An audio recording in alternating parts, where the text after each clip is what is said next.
गांजा पीले बिना सुइत गले भोला भंगिया रुइस गले गांजा पीले बिना सुइत गले सब करे रहे बाबा मसीन पार्वती जी लाला करे छी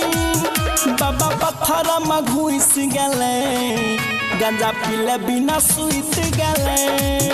भोला भंगिया रुइस गले गांजा पीले बिना सुइत गले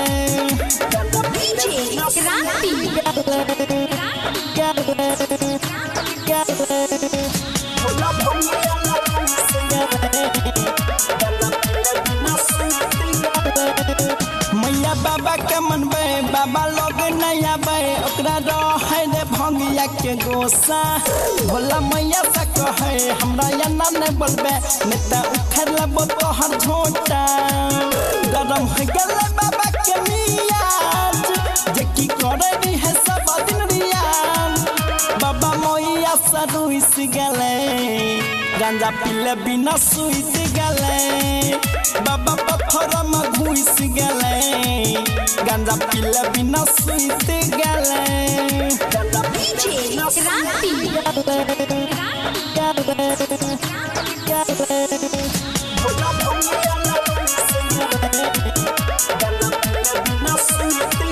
बाबा गांजा फिर मांगे पार्वती जी का नहीं कहे मन के अपन छो राजा तू तो पिए छो गांजा दे छो हमारा सजा तोरा या बच्चा खूबे माजा लेटर अनस जलई छा करो टिका बस नहीं छा बाबा पूरे सलुट गले गांजा पीले बिना सुइत गले बाबा पत्थर में घुस गले गांजा पीले बिना सुइत गले।